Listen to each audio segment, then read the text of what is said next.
los vamos a convencer a todos, no tenga duda. O sea, a algunos les va a llevar más tiempo. Eso es lo único que va a cambiar, porque este presidente va a cambiar la historia de la Argentina. No tengo ni la más mínima duda. Argentina va a ser un país que, de vuelta, que es el país que más va a sobresalir en los próximos 30 años.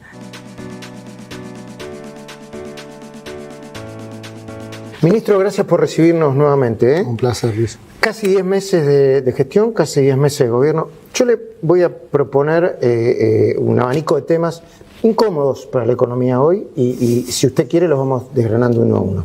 El veto del presidente, del presidente, el aumento del presupuesto para las universidades, acaba de suceder. El veto al esquema de movilidad jubilatoria que fue ya convalidado. Los altísimos índices de pobreza, aerolíneas, los aumentos de tarifa, la recesión de muchos sectores de la economía. Pero primero le quiero hacer una pregunta conceptual. ¿Qué les diría a quienes piensan que hacen política económica para los mercados y que esa macro está saliendo bien, sin pensar en los argentinos de a pie o que hoy no llegan a fin de mes? ¿Qué les diría? No, diría que es exactamente al revés. Nosotros no estamos haciendo política para los mercados. Si te fijas, toda nuestra política va en función de bajar la inflación, que al que más afecta es a los que menos tienen. Y el presidente y el equipo económico, y la verdad todos los ministros, no nos movemos de esa línea. Entonces diría que es exactamente al revés. Pero ¿cómo se hace para que esa baja de inflación se traslade en consumo, en crecimiento, en más actividad económica? Que en algunos sectores no se nota. Bueno, pasa naturalmente, porque en la medida que hay menos inflación, hay más estabilidad. Eso genera, digamos, mejores expectativas económicas. Argentina es un país naturalmente rico que tiene buenas oportunidades, entonces vos lo que más tenés que hacer es brindar un marco económico, macroeconómico estable, y con eso, digamos, las inversiones ya empiezan a venir, y de hecho ya lo estamos viendo, digamos, al principio del rebote, digamos en junio, julio, viste que hablábamos y eran sectores puntuales. Hoy es generalizado, hoy digamos, la recuperación es ¿A qué llama rebote? Rebote no es crecimiento espectacular. Claro, rebote es, digamos, después de un ciclo de recesión que empezó en julio del 2022, bueno, eso, digamos, tocó su piso en abril. A partir de ese momento, la economía empezó a pegar la vuelta. Digamos. ¿Con un ritmo? No, yo te diría a buen ritmo. Viene creciendo ahora a buen ritmo. Crecimiento nosotros llamamos más cuando es algo que ya está consolidado, ¿no? Para eso falta, sí. Supóngase que el Congreso rechaza el veto del presidente. Hoy los números no los tiene. Hoy hasta ahora los números no los tiene. ¿Usted va a pagar el aumento que dice la ley al sector universitario, a las universidades públicas?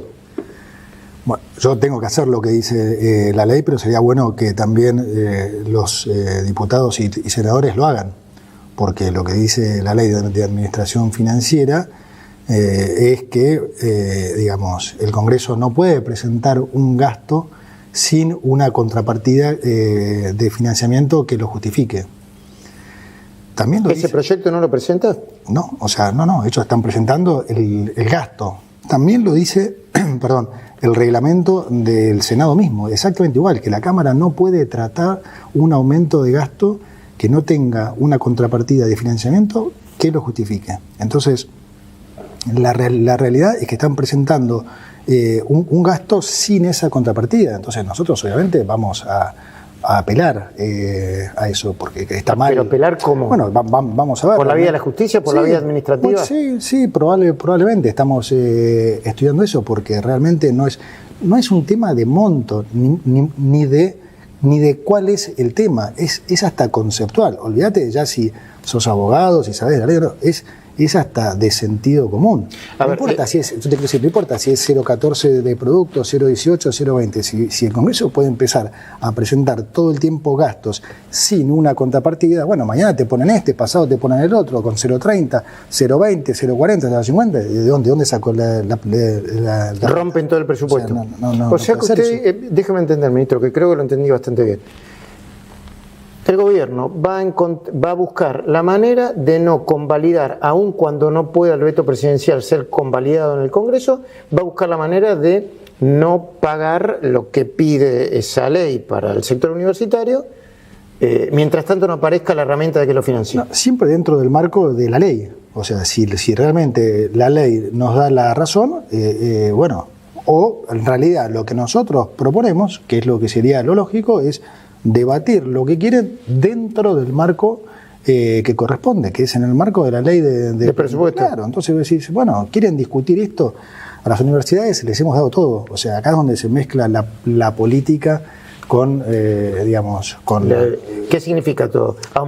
El aumento en el financiamiento fue por encima de la inflación. Pero obvio, entonces les hemos dado todo lo que han pedido. No de los salarios, ¿no? Ahora, lo único que nosotros decimos es, ok, que se quiere discutir si los docentes deben cobrar todavía más que el resto de los empleados públicos, perfecto, debatámoslo en el Congreso y definamos cómo se financia eso. Ningún problema, hay una clara pelea entre la vieja política y la nueva. O sea, nosotros buscamos transparencia, la vieja política es la dueña del ostracismo, digamos, ¿no? Y siempre están buscando, digamos, estas especies de entes autárquicos. Acuérdate que también pasaba lo mismo con los fideicomisos, cosas que sean difíciles de auditar o que no requieran auditoría. Esa es la otra cosa que nosotros digamos, combatimos. Manejamos la plata de la gente. Lo único que decimos es, bueno, auditémoslo. Dicen que hay 1.750.000 alumnos, del 38% no hay registros. No, el 40% aparentemente pasó una sola materia. Tenemos el caso de la Universidad de las Madres de Plaza de Mayo, que del 2020 a 2023 se recibieron el 0,62% de los alumnos, 16. O sea, se gastó 100 millones por egresado. O sea, casi salía más barato. 100 millones de pesos. Sí. Casi salía más barato que, perdón, mandarlos a Harvard. O sea, quiero decir, digamos, hay cosas que vos decís, ¿cómo no voy a auditar esto? O sea, entonces, no es algo, digamos, fuera del sentido común lo que estamos pidiendo. Pero de vuelta, déjame hacer hincapié en algo, porque aplica a todo. Con los fideicomisos pasa lo mismo. Era, digamos, lo que usaba el kirchnerismo para tener un instrumento cajas. Poco transparente. Un instrumento para tener cajas. Entonces le asignan partidas de impuestos específicas que los alimentan y no se los puede auditar. Entonces vos tenías, por ejemplo, el caso más emblemático, el FISU. ¿Qué hacía el FISU? Viviendas. Luis. Bueno, no hizo bien. Bueno, nosotros hicimos investigaciones en donde se demostró que no hizo bien. Pero, digamos, hay una secretaría de viviendas. Entonces, si vos querías que Grabois hiciera vivienda, ¿por qué no lo ponés de secretario de viviendas?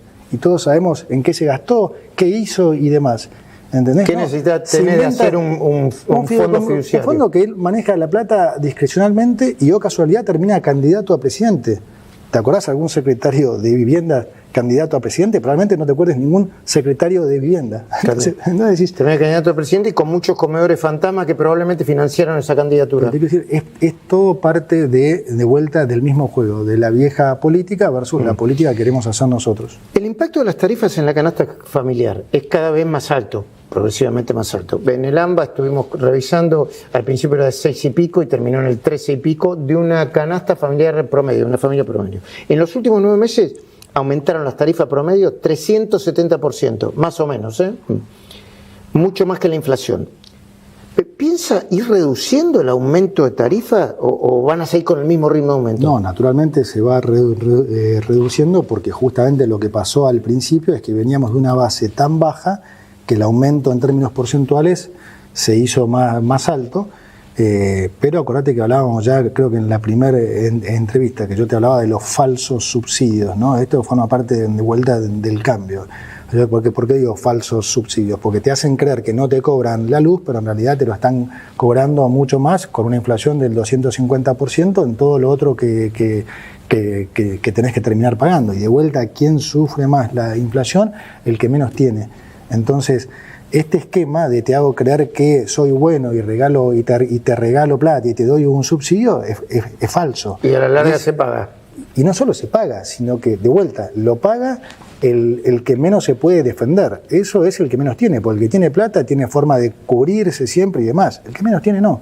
Entonces, naturalmente pasó eso y ahora sí va a ser mucho más tenue, claro. ¿Por qué se anticipan más cortes en el verano si las tarifas suben y se supone que las distribuidoras y las productoras, deberían invertir más para garantizar que no haya cortes? Bueno, eso es lo que estamos haciendo, digamos. Lo que se está viendo es, acuérdate que las inversiones no son de un día para el otro. Entonces eso también es consecuencia de esa política energética absurda, de vuelta, de hacerle creer a la gente que vos tenías que tener una tarifa más baja, no ahorrando luz, sino porque te hago creer que no vale nada.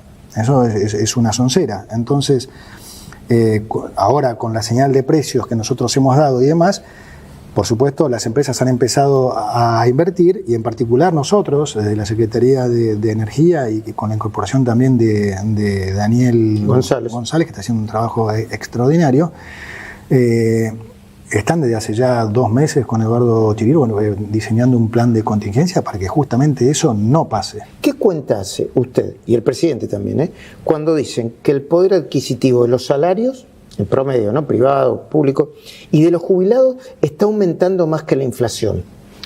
¿Cuál es la cuenta que hace? ¿Qué toman? Tomamos los índices y pensá que desde noviembre, o sea, desde fin de noviembre, digamos, desde que nosotros asumimos, la inflación fue del 144%. Acumulada. Y las jubilaciones sin bonos subieron 158%. O sea, es lo que dicen los índices. Lo que pasa es que venían... No, pues yo digo desde que estamos nosotros, ¿no? Volvemos al tema de... ¿Cómo tomar volvemos al tema de la política, lo que se te preocupa. O sea, ¿qué hace la política típicamente? Toma temas sensibles, ¿no? Lo saca de contexto. Lo saca de contexto, ¿y qué trata de hacer con eso? 1, llevarse cajas, y 2, tratar de bajar tu popularidad, y si es posible, las 2. Entonces vos fíjate que la misma gente que el año pasado, en pleno plan patita, en pleno despilfarro, le sacó un 30% a los jubilados, reclama ahora que vos le des más cuando nosotros en pleno ajuste le hemos hecho ganarle a la inflación un 158 versus un 144. Y ahora reclaman, y vos decís, qué raro, vos estabas hace 10 meses y gastabas plata como loco y le sacaste un 30%. Recontra atrasado igual, ¿no? Las jubilaciones, los salarios, estamos de acuerdo. Pero obvio, como todo el mundo, o sea, no es diferente a los demás, digamos, es la consecuencia del modelo que vivimos, tampoco, o sea, eso le pasa a muchísima gente, ¿no? ¿Y con el salario también? Con el salario pasa exactamente 147 igual, sí. Inflación y el salario. El salario al principio, durante diciembre, hubo una pérdida importante. Los últimos 5 meses el salario real le ganó a la inflación. A hoy, y estimando lo que pudo haber sido agosto, porque los números oficiales en realidad del INDEC llegan a julio, estimando, está prácticamente, recuperó todo lo que fue, digamos, la caída inicial de diciembre. Estamos prácticamente a 1 o 2% desde que asumimos. Okay. Si los salarios crecieron... pero 5 meses de crecimiento ya, ¿no? Bueno, si los salarios crecieron, si las jubilaciones crecieron, ¿por qué no aumenta el consumo? Por ahí es una pregunta ignorante, pero yo la asumo como... yo trato de sumar 2 más 2. No, llego hasta ahí. Bueno, no. En la medida que la masa salarial siga aumentando, el consumo va a aumentar. Y sí, es verdad lo que decís vos, que se ve un poco más de aumento en la producción que en el consumo. Eso se ve. Yo creo que es probablemente porque en la producción durante todos estos meses hubo más liquidación de stocks, probablemente. Eso fue naturalmente lo que hicieron los empresarios y los comerciantes. Y ahora que la demanda empieza a subir, bueno, ahora la producción tiene que ponerse nuevamente en funcionamiento. Pero nada, es un tema de tiempo. Estas recuperaciones no llevan 5 minutos para de vuelta. Pensá de dónde venimos. Es importante que pongamos esto en contexto. Sí, porque venimos de la peor crisis de la historia, pero que no es una forma de decir. Lejos la peor crisis de la historia. Y la realidad es que el impacto que, digamos, el trabajo que se ha hecho y los resultados que se han conseguido son fenomenales. Y cuando se habla también de la recesión y demás, Luis, hay mucho también de desconocimiento. O sea, probablemente vamos a terminar el año con una caída de producto de 3%. O sea, 3% lo comparás con la crisis de la salida de la convertibilidad. Del 2001, por ejemplo. Del 2001, que de vuelta, la previa, digamos, la herencia previa a esa crisis era Disneylandia comparado con lo que heredamos nosotros. La economía se cayó 16% en el pico, en el año se cayó 10%. Si lo comparás con cualquier otra crisis, agarrá Chile, Malasia, Ecuador, la que se te ocurra, o sea, las caídas del PBI fueron del orden de, llegaron hasta el 16%. Usted lo que dice 8, que 10, 12, o sea, en lo que heredamos nosotros, si el año termina menos 3, hay que poner la comparación contra lo que podría haber sido. ¿Y qué podría haber sido? Una calamidad, lo que dice el presidente. Íbamos condenados a una hiperinflación y a un nivel de pobreza del 90%. O sea, ese era el escenario más probable, pero no porque lo diga yo. Agarren los archivos y escuchen lo que decían los gurúes económicos en noviembre o diciembre. No te digo noviembre antes de que se supiera lo que íbamos a hacer. Incluso cuando anunciamos lo que íbamos a hacer, siguieron repitiendo por 9 meses que el dólar se iba a ir al demonio, que todo se iba a ir al demonio, no pasan de febrero, no pueden, no, si no devalúan en marzo esto es un desastre, la inflación no puede bajar de 8. Acordate, vos me preguntaste en marzo si había posibilidad de que la inflación llegara a un dígito en el segundo semestre. Llegó en abril y en agosto la inflación mayorista fue 2%, 2,1%. El dólar está más abajo que cuando llegamos, Luis. Si vos le preguntabas a alguien la probabilidad de que 10 meses después, en octubre, el dólar estuviera más abajo de cuando llegamos... El dólar, el promedio de dólar libre. El dólar libre, sí. El dólar libre hoy está en 1190, 1180 y pico. ¿Cuánta pobreza le corresponde a los gobiernos anteriores? ¿Cuánta responsabilidad en el índice de pobreza le corresponde a los gobiernos anteriores y cuánto le corresponde a este gobierno, Caputo? No, a este gobierno cero. O sea, ¿Cero? No, o sea, casi te diría que es peor. O sea, digamos, nosotros salvamos que la pobreza no fuera muchísimo más alta, porque la realidad indicaba que inevitablemente íbamos a una crisis. Y de vuelta, vos pensás que cuando vas a una crisis que no controlás... Era una casi hiper. O no hiper, como fue, por ejemplo, la salida de la convertibilidad. Cuando la crisis te la genera el mercado, cuando vos no la controlas, la pobreza, cuando salimos de la convertibilidad, pasó del 29 al 58. Se duplicó y tocó pico de 60 y pico. ¿Sí? Entonces, cuando el presidente dice que podríamos haber pasado del 45 al 90, no está exagerando. O sea, porque encima esta herencia era muchísimo peor. Entonces, la realidad es que es obvio que todo corresponde a las políticas anteriores, que obviamente hablo del kirchnerismo, de la política populista, que además no funcionó nunca en ningún lugar del mundo, en ninguna década del mundo. Pero bueno, acá durante 16 años se buscó eso y terminó como terminó. ¿A cuánto va a llegar la inflación de septiembre? No sé, las estimaciones privadas están entre el 3 y 3,5, veremos, pero bueno, ya de vuelta, insisto, está bueno que estemos hablando de estos números, ¿no? O sea, de si es 3,5, 3,60 o lo que sea. Agosto de vuelta mayorista fue 2,1. Lo importante es que claramente la tendencia es hacia abajo y es natural que así sea. Porque acuérdate con lo que habla siempre Javier del rezago de la política monetaria. Entonces, de 18 a 24 meses, claro, ¿no? Pero lo que quiere decir es que a medida que pasa el tiempo, vamos dejando atrás los malos efectos de la pésima política monetaria del gobierno anterior y empieza a prevalecer cada vez más los efectos de la política monetaria mucho más ortodoxa que implementamos nosotros. Entonces, ¿Y esa inflación cero de la que habló el presidente, que era una inflación en ese momento, no sé ahora, era el equivalente a inflación de un 2%, ¿cuándo se va a llegar? Bueno, digamos... La inflación pura, digamos. Es muy difícil pronosticar eso, con lo cual a mí no me gusta hacer pronósticos en cuanto a ese tipo. Sí puedo estar seguro que por lo que estamos haciendo... La tendencia va a seguir hacia la baja. Inevitablemente. O sea, de vuelta, las cosas no pasan de casualidad, pasan por causalidad. Entonces, dado lo que es nuestro programa económico, eso es lo que va a pasar. Y fíjate que te lo puedo demostrar con muchas otras cosas. Cuando el dólar estaba en 1.500, ahí en junio, que de vuelta salieron todos los agoreros a decir, no, bueno, se perdieron la posibilidad de salir del cepo antes, ahora el dólar se va a 2.000, sonaron y no sé qué. ¿Qué dije yo? No, que el dólar iba a converger al tipo de cambio oficial, sí. ¿Te acordás? Sí. Y que... Pues siempre muy optimista, siempre se lo veía. Pero es que no es optimismo, es que sabemos lo que estamos haciendo. Entonces, eso es lo que va a pasar. Luis, yo te lo dije en la primera entrevista, Sí.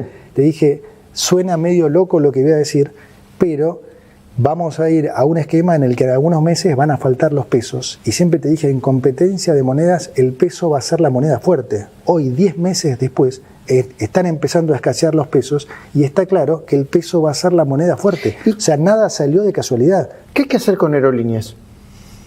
Aerolíneas, bueno, nosotros ya sabés, mandamos el decreto para privatizarla. ¿Qué haría usted? ¿La privatizaría o la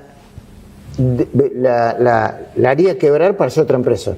Bueno, no, yo creo que la opción más viable hoy es privatizarla. Nosotros la habíamos puesto dentro de la Bases, la sacaron, pero Viró hizo lo imposible para que se volviera a poner realmente.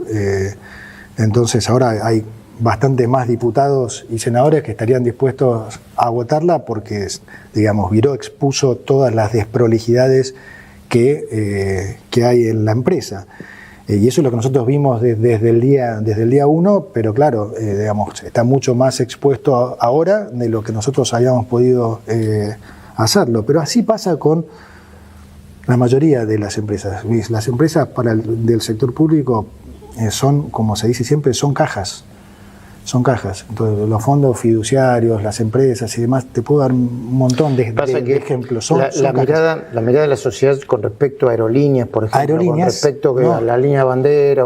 No, pero escúchame, digamos, tenés un montón de gente que no vuela financiando a un pequeño grupo. Está muy bien tener una, digamos, Aerolíneas brinda un buen servicio, los pilotos son muy buenos y demás. Ahora, eso no justifica que a Argentina le cueste, como el año pasado, 400 millones de dólares. Claro, $1.300.000 por día. Eso no lo justifica. Entonces, ni una cosa ni la otra. Entonces, digo, una opción es privatizarla, que siga habiendo, que siga funcionando, pero que funcione más eficientemente. Si no se vota la privatización, bueno, estamos analizando otras alternativas y bueno, veremos en qué termina, pero te quiero decir, hay casos incluso hay casos mucho más emblemáticos. O sea, ¿Qué Aerolíneas? Nosotros ahora vamos a cerrar el ENOSA, que es otra empresa, un antro de corrupción. ¿Qué es? El ENOSA es el ente nacional de obras hídricas de saneamiento, ¿no? Lo que se creó en el 95 supuestamente para hacer una obra o dos. Claro, después le encontraron la vuelta de que, esto es mejor en realidad. Hay una subsecretaría de recursos hídricos. ¿Para qué necesita el ¿Para qué necesitas? Y eso se va a cerrar. ¿Y cuánto vos fíjate que en la subsecretaría de recursos hídricos a hoy había 184 obras. ¿Sabés cuántos había en el ENOSA? ¿Cuántas? Casi 1.500. ¿Cuánto dinero es eso? ¿Cuánto se van a ahorrar? No, digamos, es difícil de calcular. Es difícil de calcular, pero vos te das cuenta que por qué se centralizan todas las obras ahí. Porque es mucho más difícil auditarlo. Entonces, vos tenés una subsecretaría que se dedica a eso. ¿Para qué tenés esto? Porque son cajas. La gente dice, cerraron 9 sucursales del Banco Nación en La Pampa. Y después le dicen, pero además, le mezclo dos temas que no tienen nada que ver. Pero necesito entenderlo, o necesitarán la audiencia entenderlo. Bajan los aranceles de importación de, qué sé yo, la lata de café, ventiladores, neumáticos, bicicletas, motos. ¿En qué me afecta a mí? Bueno, empiezo por lo último. La baja de los aranceles te afecta en que esos productos van a bajar de precio. Sí, indefectiblemente. Claro, indefectiblemente. Entonces nosotros vinimos a eso, a bajar impuestos, a bajar aranceles, a comerciar mal con el mundo. Eso es a lo que vinimos. Lo de La Pampa, lo del Nación, aplaudo. O sea, está perfecto y así tiene que ser. Y ojalá se sumen más bancos privados, porque lo que hicieron, ¿qué fue? Ponerle una tasa extra a... Subieron ingresos brutos como que al doble, creo que fue del 7,5 al 15. Y nosotros como ciudadanos, todos, y las empresas también hay que marcarle la cancha a los políticos. Pasa hoy a todo nivel. Vos tenés intendentes como el de Lanús, como el de La Matanza, como el de Pilar, que suben tasas municipales y las esconden en servicios públicos, y tenés otros intendentes como Diego Valenzuela en 3 de febrero o Ramón Lanús en San Isidro que hacen lo contrario y las bajan. Entonces, Nosotros no los prohibimos que cobren tasas municipales. Lo que decimos es, no podés esconderla en servicios nuestros. Vos querés cobrarle a tus vecinos, da la cara. Dale, y decís que sos vos el que aumentaste. Claro, y los ciudadanos, está bueno también que los penalicen. Entonces, no cargues nafta en La Matanza, cargá en San Isidro, cargá en 3 de febrero, cargá en uno que no la justicia que votó, haya premio y castigo, porque si no los otros también se sienten, dicen, la justicia le votó en contra su iniciativa. No importa, nosotros lo vamos a seguir peleando eso en la justicia. O sea, no tiene ninguna lógica lo que se hace.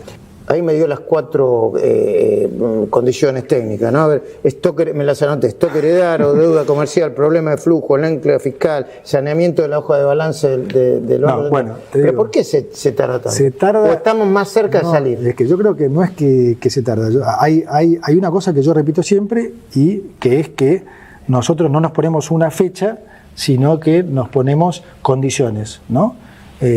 Porque lo vamos a hacer cuando no genere ningún estrés en la sociedad y en la economía.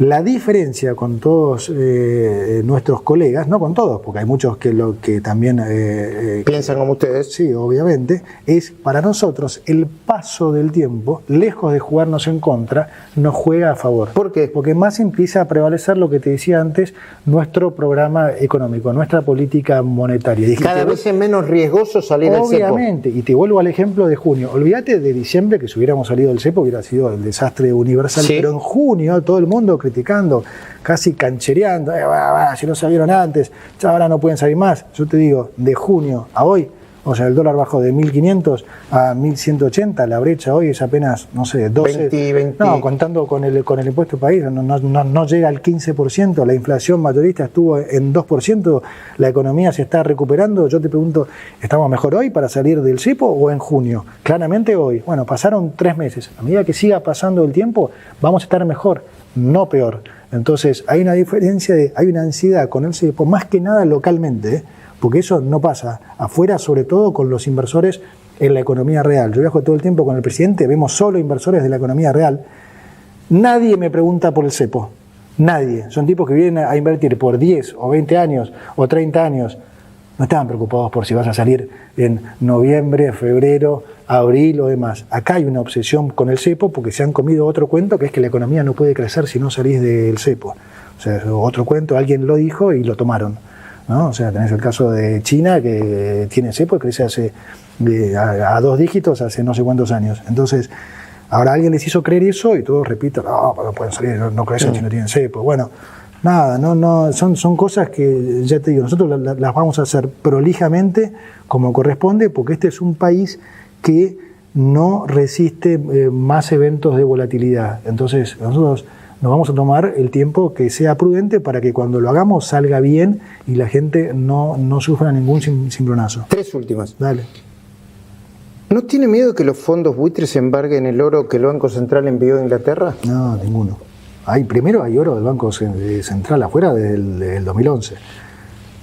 Y segundo, no, está la definición de alter ego en las cortes americanas desde hace más de 10 años. ¿Qué significa eso, para entenderlo? Que son entes separados, independientes, claro. ¿Qué IPF? Claro, el oro, los dólares y demás son del Banco Central, no del Tesoro.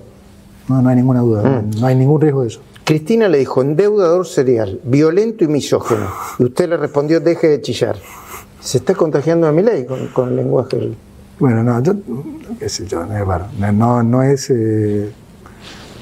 Yo no contesto mucho, pero hay veces... Está picante, cada vez está más picante. No, pero... un canal de streaming, están como desatados. Pero la verdad sí, cambió mi modo de pensar.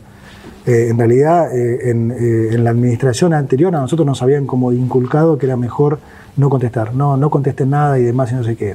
Yo no tenía ninguna experiencia y obviamente acaté lo que me decían. Y me parece que no estaba bueno eso, porque entonces te instalan cosas que no son ciertas. Y está bueno entonces, digamos, de vez en cuando al menos responder. Por supuesto no a cualquiera, o sea, yo no me voy a poner a contestar cuando yo tengo colegas tuyos, que el otro día vi uno que me insultaba, o sea, no me voy a poner a responderle a uno que me insulta, pero digamos, hay gente más referente. Cristina es una referente, le guste a la gente o no, lo es. Entonces, bueno, si ella dice algo que a mí me parece incorrecto, bueno, alguna vez digo, le marco la cancha y le digo el chillama, no sé qué. O sea, tampoco tengo agua en las venas. No, está bien, está bien. ¿Cómo impactará en la economía real el blanqueo? ¿Cómo impacta en el blanqueo, si es que impacta? Súper bien, súper bien. Tome agua tranquilo, por favor, porque si no... Está intensa la entrevista. El blanqueo, como siempre dije, no tenía un fin recaudatorio, no lo tiene. Tiene el fin de que la gente saque los dólares del colchón, los saque de la caja de seguridad, les pueda sacar un retorno a esos dólares, que si los tiene en la caja de seguridad o en el colchón no le saca nada. Eso favorece a la economía porque también favorece el desarrollo del mercado de capitales. Fíjate que yo ayer mencioné una empresa que se financió localmente a una tasa Pampa Energía. Sí, exacto. A 4 años a una tasa de creo que era del 5,75, o sea, más barato todavía de lo que es afuera. Eso le permite a Pampa hacer inversiones, generar empleo y demás. Lo que nosotros buscamos con el blanqueo es que se reactive la economía, que la gente entonces pueda consumir más, que eso genere de vuelta más inversión, que eso genere mayor recaudación, que nos permita a nosotros entonces poder bajar impuestos. Ese es el objetivo del blanqueo y el blanqueo viene muy bien. Ajá. ¿Qué va a ser? ¿Récord de dinero en efectivo? Dinero en efectivo ya está en los 13.000 millones, que pensá que el blanqueo de Macri, que fue muy exitoso, en efectivo habían sido 7.000 y algo, o sea que ya está en el doble casi de lo que fue ese blanqueo, así que no, viene muy bien y todavía hay casi 30 días para seguir blanqueando. Sí. ¿Para cuándo se espera el próximo crédito del Fondo Monetario? Bueno, primero tenemos que pedirlo, todavía no decidimos lo que vamos a hacer. El programa termina a fin de año. El programa termina a fin de año, nosotros ahora tenemos la 9ª y la 10ª revisión, que puede ser que la hagamos juntas o no, y en función de cómo evolucionen también las otras variables de la economía, pediremos un nuevo programa o no. Acuérdate que si pedimos un nuevo programa, en el fondo es con el objetivo también de que haya nuevos desembolsos.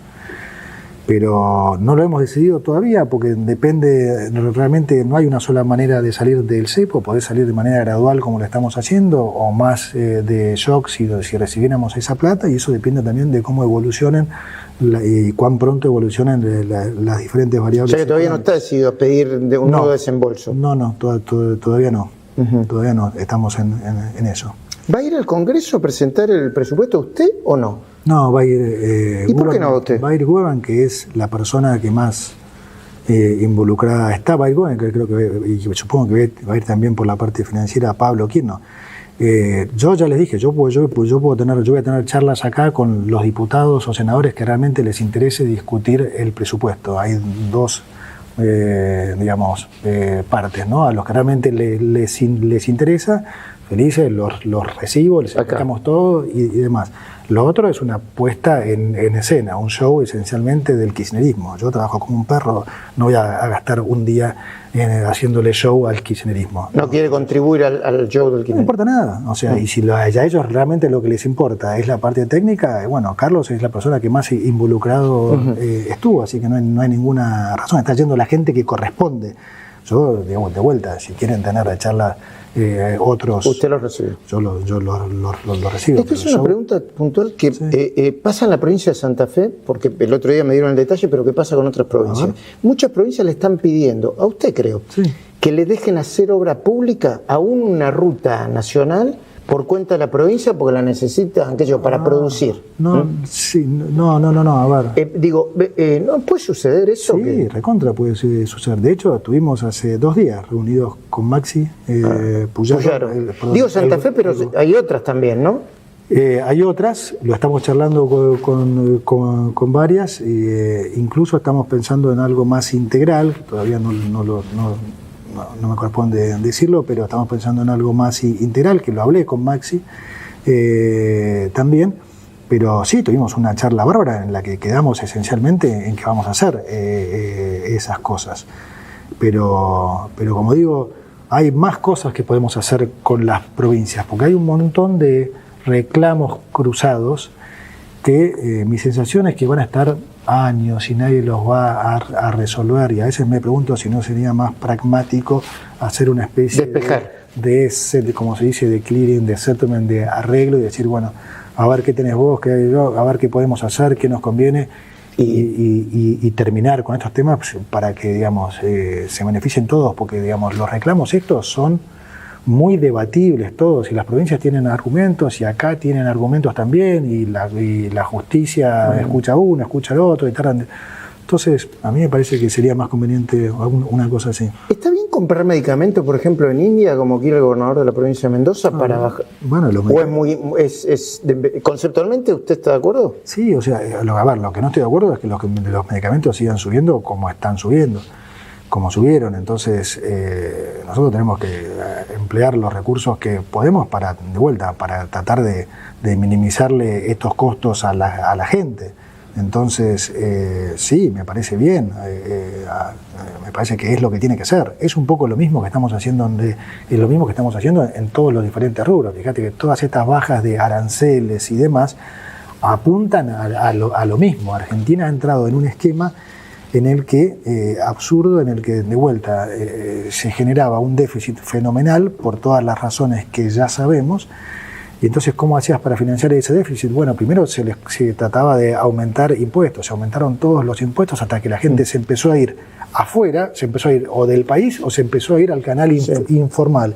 Entonces tenés, digamos, una cantidad de empleados en el sector privado que no crece desde el 2011, pero bancando un Estado cada vez más grande, que cobra más impuestos. Bueno, todo eso hay que ir desarmándolo, bajar aranceles, bajar impuestos, permitir las importaciones, es en beneficio de la gente.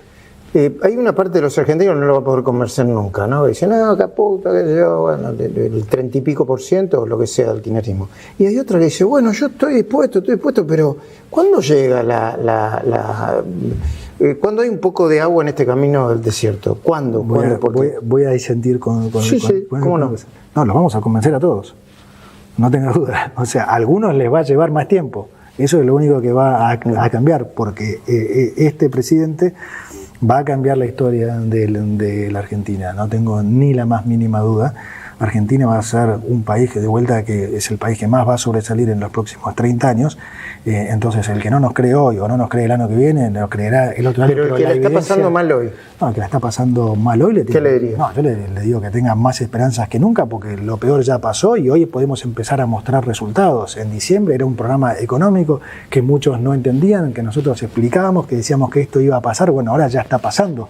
La inflación ya bajó, la economía empezó a recuperar, el dólar está estable, estamos sacando regulaciones, estamos bajando impuestos, estamos bajando aranceles.